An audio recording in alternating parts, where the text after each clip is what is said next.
салом, имрӯз ҷумъа 18 ноябр аст. Ман Хиромон Бақозода нашри имрӯзаи барномаи ахбори озодиро тақдими шумо мекунам. таваҷҷӯҳ кунед ба сархати мавзӯъҳо. парлумони Қирғизистон тарҳи баҳсбарангези созишномаҳои таъину аломатгузории марз бо Ӯзбекистонро тасвиб кард. Навбат ба баҳси марзӣ бо Тоҷикистон мерасад. растаҳои тоҷикӣ калонтарин бозорҳои шаҳри Алмато аз фурӯши пойафзол то меваи хушкутар нигоҳе ба тиҷорату соҳибкории тоҷикон дар Қазоқистон. падаро бобоҳои бо ҳамиҷа омада савдо кардагӣ. мо асосан инҷа мардуми Исфара, Ворух ҳамиҷа ҳасрати китобу китобхонӣ китобфурӯши собиқа доред дар Душанбе мегӯяд дур шудани ҷавонон аз китобхонӣ ба ояндаи онҳо зарбаи ҷиддӣ мезанад. برای یک کتاب خوندن یک پند حکمت یاد گرفتن می‌دیدن اینا بخارا و سمرقند که هندوستان رو می‌رفتند. پارلمانی قرغیزستان طرح سازشنامه‌های تعیین و علامتگذاری مرز با ازبکستان و مدیریت یکجای آبانباری کمپیرآباد را تصویب کردند که جنجال و کشمکش‌های سیاسی زیاد به همراه داشت. طرح سازشنامه‌ها را روز 18 نوامبر یعنی امروز قبول کردند. این سندها اجازه می‌دهند دیگر دو کشور به تعیین و علامتگذاری مرز آغاز کنند. قرغیزستان و ازبکستان تقریباً 1380 کیلومتر مرز دارند و 15% خطی آن تعیین و علامتگذاری نشده بود. قمچیبک توشیف رئیس کمیته امنیتی ملی قرغیزستان که سازشنامه ها را در پارلمان معرفی میکرد گفت یگان پارچه از قلمروی زمینی کشورش را به ازبکستان ندادند. هرچند به قول خود او تقریبا 4,500 گکتار زمین زیر آب به اختیار همسایه کشور گذاشته است. پارلمان ازبکستان طرح سازشنامه تعیین و علامتگذاری مرز را پیشتر تصویب کرده بود. صادر جبارов رئیس جمهوری قرغیزستان دیروز در جلسه پارلمانی کشورش گفت امیدوار است مسئله دردناک تعیین و علامتگذاری مرز با تاجیکستان تا آخر امسال حل شود. تاجیکستان هنوز به حرفهای جبارов هیچ واکنشی نکرده است. دادگاه عالی تاجیکستان رحیمزاده دادرسی سابق دادگاه ناحیه سینای شهر دوشنبه را با گناه گرفتن رشوه به 5 سال زندان محکوم کرده است. حکم هفته گذشته صادر شده تازه به دست رادیوی آزادی رسید. رحیمزاده که نیم سال پیش با یک فرمان پرزیدنت امام علی رحمان برای صادر نمودن کرداری که شأن و اعتبار سودیه را پست میزند از کار رانده شد، برای ستانیدن $800 جزا گرفته است. در دوام 10 سال اخیر 30 دادرس برای کرداری که شأن و اعتبار سودیه را پست میزنند از منصب رانده و دستگیر و به زندان محکوم شدند. در کلانترین بازارهای شهر الماتو رسته‌هایی هست که آنها را رسته‌های تاجیکی نام میبرند. در این نقطه‌های سودا اساساً فروشندگان تاجیک کار میکنند. دوام 30 سال اخیر مرحله به مرحله فروش میوه خشک و تر و پایافزال در بازارهای الماتو اساساً به اختیار تاجیکان گذشته است. فرزان محمدی و مولا رجب یوسفی از این بازار دیدن کردند. این گزارش را آماده نمودند. بازار کبودی فروشی یا معروف به زیلان بازار یکی از کلانترین نقطه‌های سودا در شهر الماتو است. فروشندگان میوه و سبزیجات اساساً تاجیکانند. قسمی از تاجیکستان آمدند و قسم دیگر از سمرقند ازبکستان. مهم یونوسف از شهر اسفره تاجیکستان است. او را در این بازار با تخلص یلتسین میشناسند. خودش میگوید هنوز در جوانی به خاطر فعال بودنش او را به رئیس جمهوری سابق روسیه بوریس یلتسین مانند میکردند. یلتسین تاجیک بیشتر این میوه ها را از ولایت سوغدی تاجیکستان میآورد. 92 سال همینجا اومدگی، اما پیشتر به اینجا پدرها باباهای با همینجا اومده سبدا کردگی. ما اساسا اینجا مردمی اسفره، وروخ همینجا که کلینتش بسیار باشد سوداش نقش شدن میگیرد. مهمان یونوسف 29 سال پیش به الماتو میوه خشک آورده یک لخت میفروخت. حالا به سودای چکنه گذشته است. او و دیگر تاجران تاجیک در قزاقستان حق اقامت دائمی دارند. به این سند به شهروندان خارجی اجازه سودا داده نمی شود. مشکل اساسی صاحبکاران در این بازار نرخ اجاره است.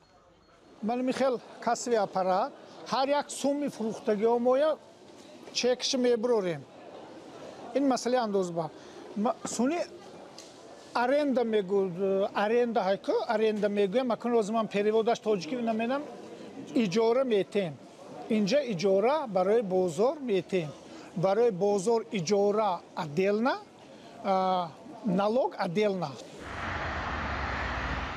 کار تاجران تاجیک در اینجا تنها به فروش میوه خشک محدود نمی شود. در بازار معروف به برخالکه هم تاجران تاجیک زیادند. اکثر آنها زادگان منطقه رشت بوده در سالهای جنگ شهروندی به قزاقستان کوچیدند. تاجران میگویند سودا در اینجا نظر به تاجیکستان بیشتر است، اما اجاره دکان هم دندان شکن. به غیر از سودا، مهاجران تاجیک در قزاقستان به بیناکاری و بارکشانی نیز مشغولند، ولی مهاجران ناکام هم هستند. آره که نمیدونم سوادشو کم است، عقلشو کم است. ایرو همی خورشیدنش ایرو همیه. تاجران تاجیک به صورت عموم از شرایط کار در الماتا راضی‌اند و خود را سفیران تاجیکستان نیز می‌شمارند. نه تنها ما میوه تاجیکستان زردالوی خشکی مردم تاجیکستان هم معرفی بکنیم. اینجا بسیار توریستا میان، ما گام میزنیم و یا کتی صحبت میکنیم، نه تاجیکستان ما دعوت میکنیم که روان تاجیکستان ما این میوه ها همش از تاجیکستان. اکثر آنها با سفارت تاجیکستان در آستانه رابطه خوب دارند و در معرکه‌های آن شرکت می‌ورزند. اما به گفته برخی از تاجران سفارت نه همیشه از حقوق‌های آنها حمایت می‌کند. فرزان محمدی، مولا رجب یوسفی، رادیوی آزادی.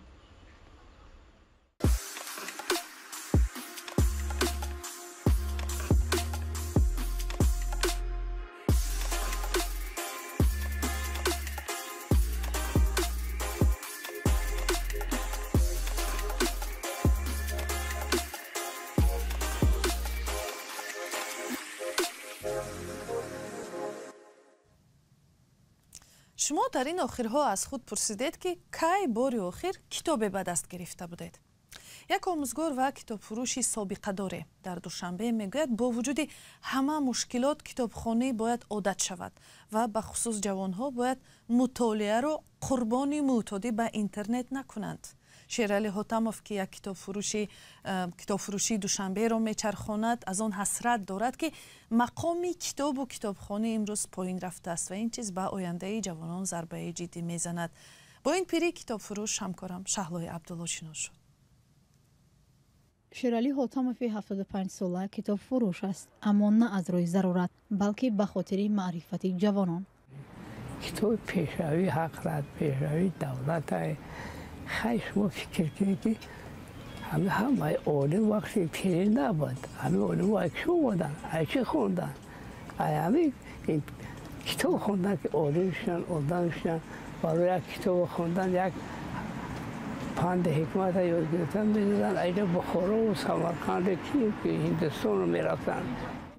حالا در یک دکانچه خرد در مرکز شهر به مشتریان نه تنها کتاب می‌فروشد بلکه به آنها مصلحت و مشورت هم می‌دهد.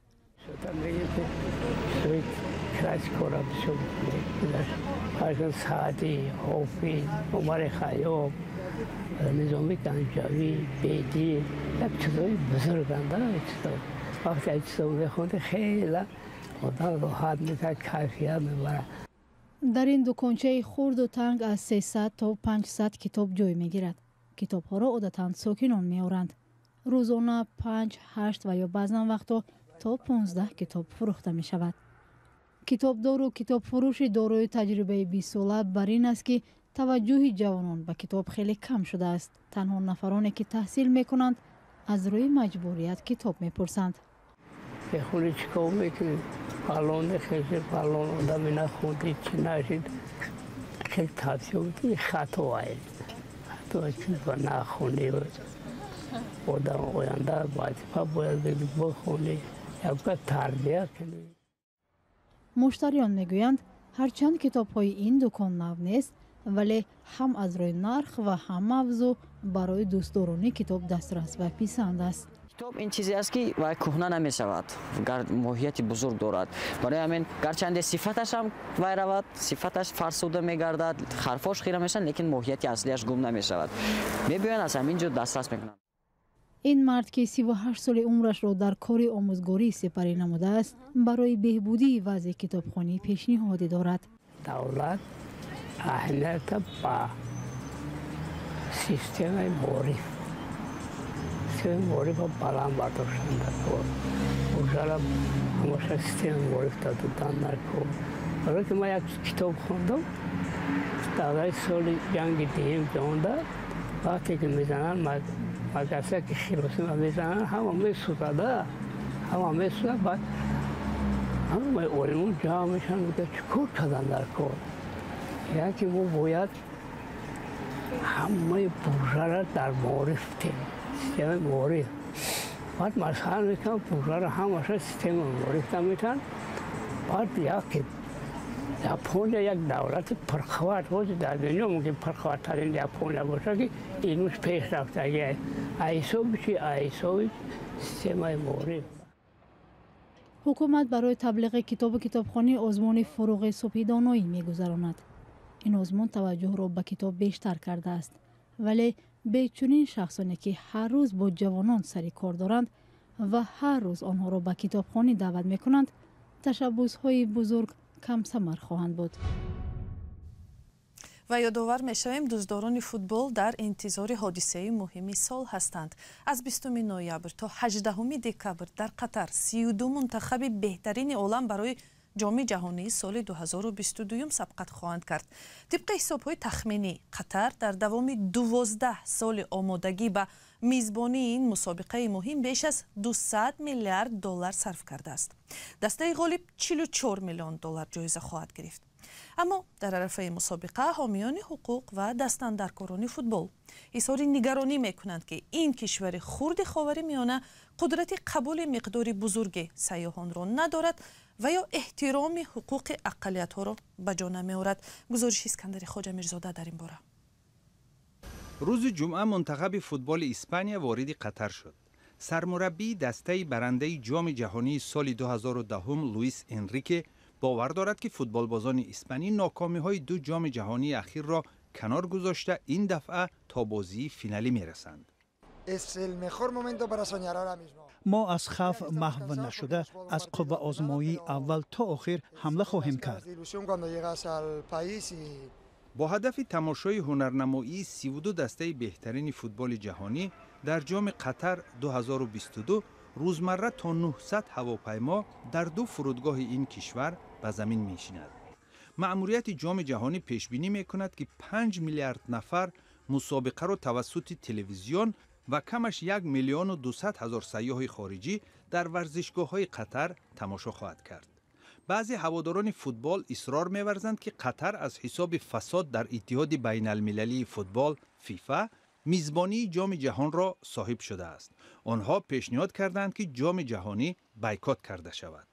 سابق رئیس فیفا جوزف بلاتر هم انتخاب قطر را خطا نامیده است. مساحت این کشور به 11,500 کیلومتر مربع برابر است. تا کنون چنین کشور خرد میزبان جام جهانی فوتبال نبوده است.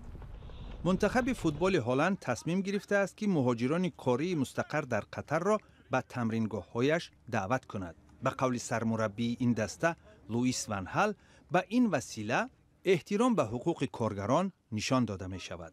در همین حال رئیس فعلی اتحاد بین المللی فوتبال جانی اینفانتینو در مراجعتش به دسته های شریک در مسابقه دعوت کرده است که توجه به فوتبال باشد و دسته ها به بحث های ایدئولوژی و سیاسی وارد نشوند.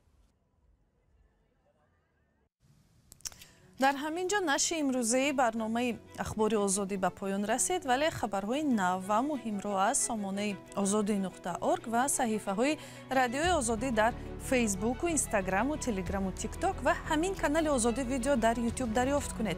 به خبر نمانید و با رادیوی آزادی بمانید.